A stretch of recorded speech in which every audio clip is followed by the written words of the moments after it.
যে ইন্টারিম ওসমান হাদির মতো মানুষকে, ওসমান হাদির মতো কণ্ঠস্বরকে রক্ষা করতে পারে না, সে বাংলাদেশকে কিভাবে রক্ষা করবে?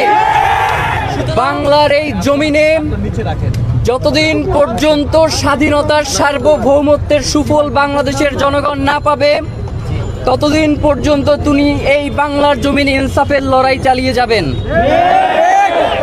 আজকে ওসমান হাদি আইসিইউতে আছেন, কিন্তু বাংলার এই জমিন থেকে স্বাধীনতা সার্বভৌমত্বের লড়াই কি হারিয়ে যাবে? আমরা কি কেউ কোনো উস্কানি বা বিশৃঙ্খল পরিস্থিতির সৃষ্টি করব?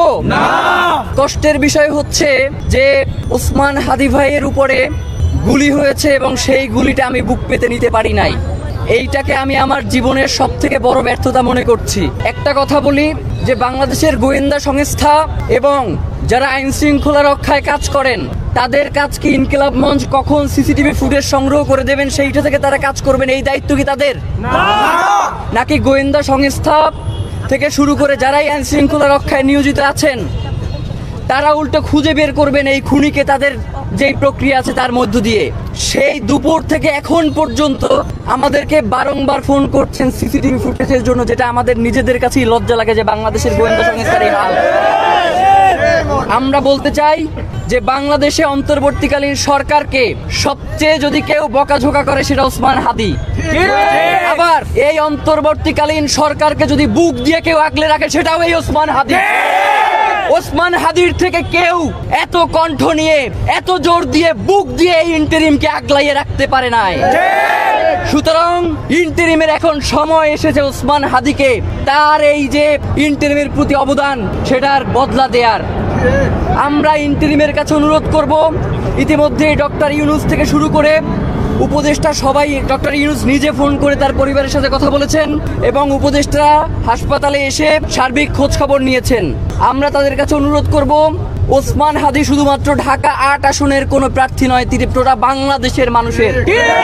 সুতরাং ওসমান হাদিকে ২৪ ঘন্টার মধ্যে যারা ওসমান হাদির বুকে গুলি চালিয়েছে তাদেরকে গ্রেফতার করতে হবে। আমরা কোনোভাবেই শুনতে চাই না যে ওসমান হাদিকে যে গুলি করেছে সে অন্য কোনোভাবে মারা গেছে। আমরা জানতে চাই আইন শৃঙ্খলা বাহিনী তাকে গ্রেফতার করবে এবং এর পিছনে কারা কারা রয়েছে তাদেরকে খুঁজে বের করবেন। আমরা ২৪ ঘন্টার আলটিমেটাম দিচ্ছি।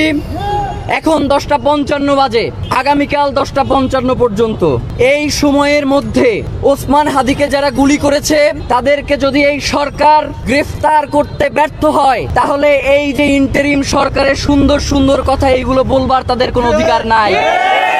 যে ইন্টারিম ওসমান হাদির মতো মানুষকে, ওসমান হাদির মতো কণ্ঠস্বরকে রক্ষা করতে পারে না, সে বাংলাদেশকে কিভাবে রক্ষা করবে?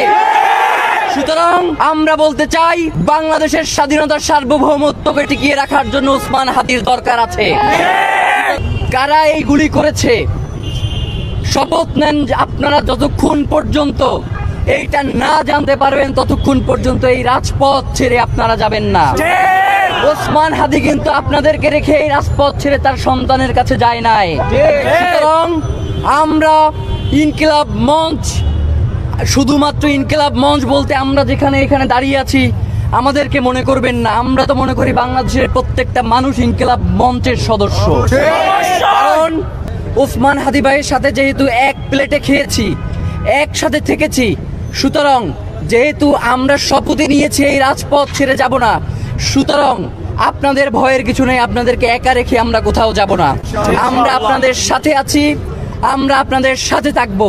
শুধু সর্বশেষ একটা কথা বলি, আল্লাহ না করুক, আল্লাহ না করুক যদি ওসমান হাদির কিছু হয়, তাহলে এই ইন্টারিমকে অবশ্যই এর দায়ভার গ্রহণ করতে হবে।